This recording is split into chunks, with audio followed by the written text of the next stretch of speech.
আসসালামু আলাইকুম রহমতুল্লাহি ওবরকাতুহু।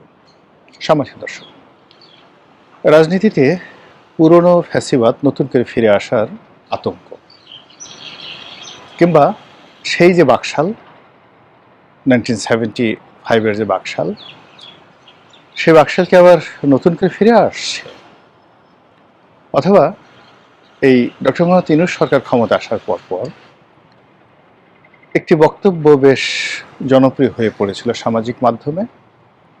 সে বক্তব্য ছিল, যেই লাউ সেই কদু। এই বিষয়গুলো নিয়ে আলোচনা করব আজকের এই ভিডিওতে। আপনারা সবাই জানেন যে যখন জুলাই আগস্ট গণ অভ্যুত্থান হলো, তখন আমাদের যারা রাজনীতিবিদ ছিলেন তারা অতিমাত্রায় উদার হয়ে পড়েছিলেন। এর কারণ হলো যে এই বিপ্লব পরবর্তী ঘটনা, গণ অভ্যুত্থান, এটা রাজনৈতিক দলগুলোর জন্য ছিল একেবারেই অকল্পনীয় একটা বিষয়। 2024 সনের আগস্ট মাসের 5, 6, 7, 8, 9, 10 তারিখ পর্যন্ত তাদের আসলে ঘোর কাটেনি। অন্যদিকে যারা সুযোগ সন্ধানী ছিলেন, তারা কি করে হাট দখল করতে হবে, মাঠ দখল করতে হবে, চাঁদাবাজি করতে হবে, ব্যাংক বিমা লুট করতে হবে, সবগুলো মনে হয় যেন তাদের মুখস্থ ছিল। যুদ্ধের ময়দানে যেভাবে গনিমতের মাল লাভ করার জন্য যুদ্ধের যারা বিজয়ী পক্ষ তারা যেভাবে ওত পেতে থাকে, অথবা যখন আমরা এই মুসলমান ধর্মে এটাকে গনিমতের মাল বলি, মানে এটাকে হালাল করা হয়েছে যুদ্ধের ময়দানে, যে যুদ্ধের ময়দানের প্রতিপক্ষের যে কোনো সম্পত্তি, সেটা স্ত্রী হোক, সন্তান হোক, সহায় সম্পত্তি, হাতি ঘোড়া, যা কিছু হোক না কেন, সব কিছু তাদের জন্য বৈধ। কিন্তু এই ইসলাম আবির্ভাব হওয়ার আরও অনেক আগের থেকে, এমনকি যারা ইসলাম অনুসরণ করে না, ভিন্ন ধর্মের যারা লোকজন আছে, তারাও এই যুদ্ধের ময়দানে প্রায় একই নিয়ম পালন করে। যিনি বিজয়ী হলেন তিনি মুহূর্তের মধ্যে, যিনি পরাজিত হলেন তার অন্দরমহলে ঢুকে পড়বেন, তার যদি সুন্দর স্ত্রী থাকে তাকে ভোগ করবেন, তাকে দাসী বানাবেন, তার সন্তানদেরকে মেরে ফেলবেন, পরিবারে যারা কন্যা সন্তান রয়েছেন তাদেরকে ভোগ করবেন, দখল করবেন। এটা যুদ্ধের ময়দানে একটা চিরাচরিত প্রথা। তো এটা 2024 সনে বাংলাদেশে যে এইরকম একটা পরিস্থিতি হতে পারে, এটা আমরা আসলে কেউ স্বপ্নেও কল্পনা করিনি। আমরা অনেকে বলেছিলাম যে আওয়ামী লীগের পতন হবে, পতন হওয়ার পরে 10 লাখ লোক মারা যাবে। তো আওয়ামী লীগ নিজেরাও এই কথা বলেছে। আর এ কারণে কি হলো, যখন সত্যিকার অর্থে ঘটনাটা ঘটলো, তারা আঁচ পেল, অনুমান করতে পেরেছিল।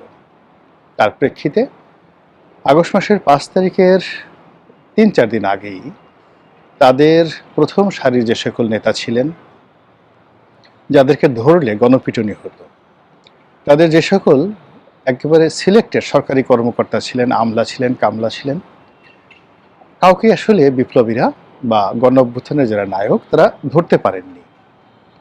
এরা সবাই নিরাপদে নির্বিবাদে পালিয়ে গেছেন। অনেকে সেনাবাহিনীর হেফাজতে ছিলেন, তারা সসম্মানে বা বাইজ্জত গ্রেপ্তার বরণ করেছেন, তাদেরকে নিয়ে নানা রকম নাটক সাজানো হয়েছে। এরপর তাদেরকে জেলে পাঠানো হয়েছে। এখন তারা জেলের ঘানি টানছেন, হয়তো ভালো আছেন, হয়তো মন্দ আছেন, তারাই ভালো বলতে পারবেন। কিন্তু যে অবস্থা তৈরি হয়েছে সেটা হলো, সাধারণ যারা আওয়ামী লীগের কর্মী, সমর্থক বা আমজনতা, তাদের জীবন ঝালাপালা হয়ে গেছে। বাড়িঘর লুটপাট, সহায় সম্পত্তি লুটপাট, বাড়ির একেবারে প্রান্তিক যারা জনগোষ্ঠী, তাদের হয়তো বাড়িতে 10টি ছাগল ছিল, 5টি গরু ছিল, পুকুর ভরা মাছ ছিল, কোনো কিছুই রক্ষা পায়নি। এমনকি কারোর ফ্রিজে যদি গরুর মাংস থাকতো বা ছিল, মাছ ছিল, রান্না করা খাবার ছিল, সেটাও মাশাল্লাহ সুন্দর করে লুটপাট হয়ে গেছে। তো বিজয়ের যে আনন্দ, সেই আনন্দে আমরা এই জিনিসগুলো অনুধাবন করতে পারিনি।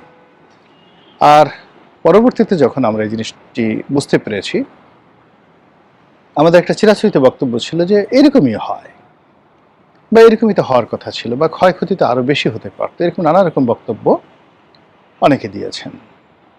তো এভাবে চলতে থাকলো, চলতে চলতে আনন্দ আগস্ট মাস গেল, সেপ্টেম্বর মাস গেল, অক্টোবর মাসে আমাদের এসে হুঁশ হলো যে আসলে আমরা কি হারিয়েছি, আর আসলে আমাদের এই সময় বাংলায় কি হচ্ছে।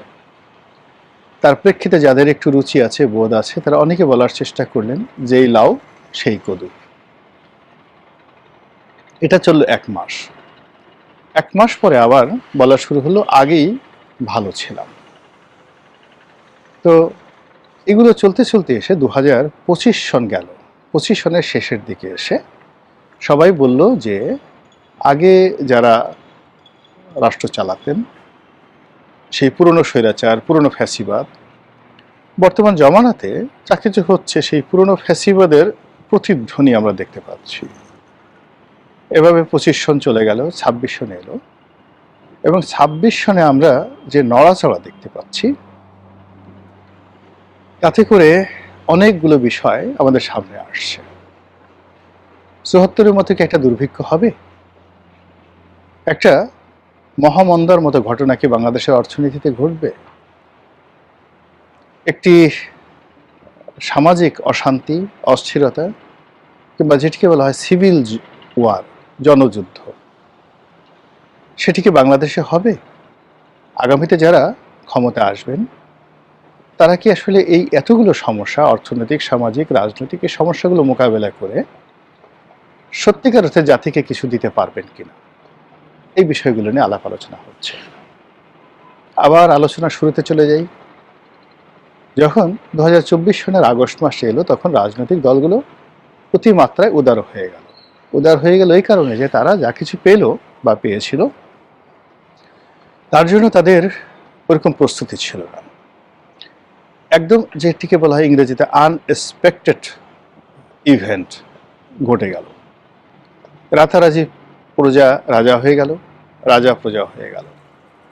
এই অবস্থায় খুব মানুষ অনেকে হাসাহাসি শুরু করলো, অনেকে কুলাকুলি শুরু করলো, অনেকে মনের আনন্দে যাকে পায় তাকে জড়িয়ে ধরে, চুম্বন দেয়, যেখানে সেখানে অতি প্রাকৃত বিষয়গুলো দেখে, যেখানে সেখানে তার আল্লাহর নিয়ামত, কুদরত, এগুলো খুঁজে বেড়াতে থাকলো।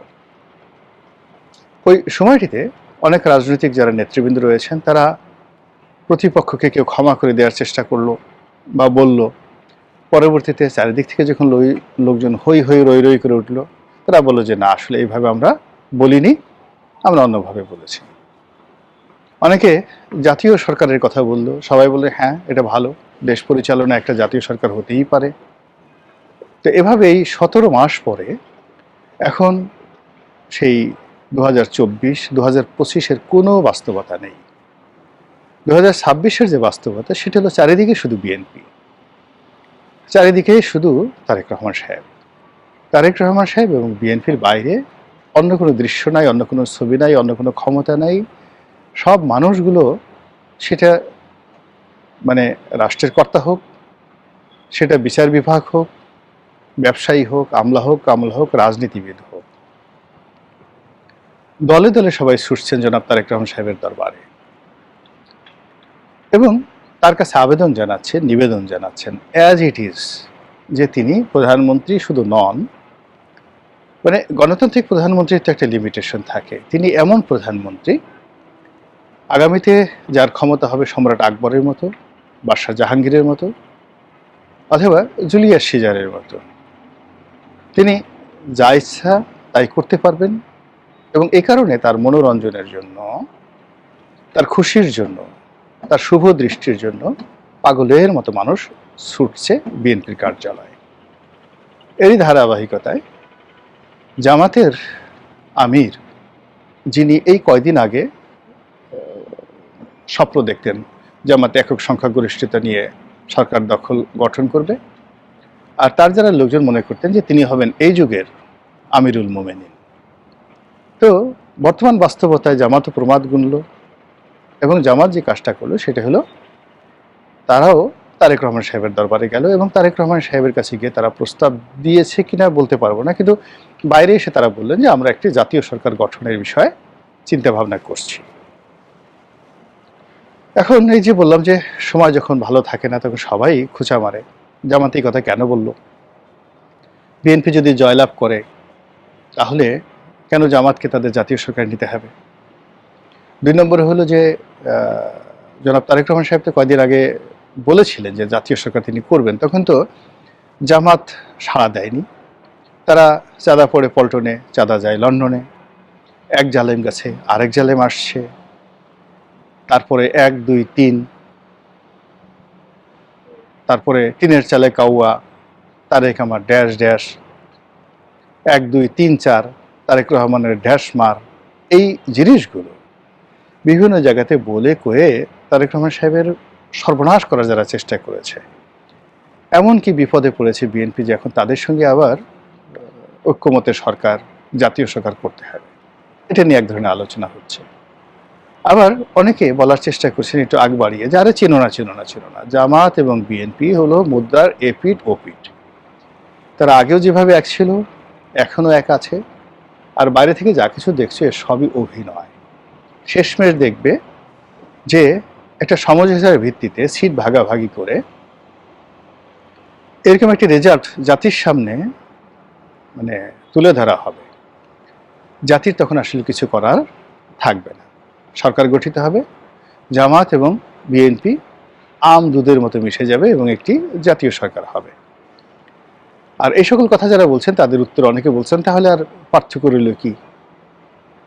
১৯৭৫ সনে বঙ্গবন্ধু যে বাকশাল প্রতিষ্ঠা করেছিলেন তিনি তো এই সেম কাজটাই করেছেন।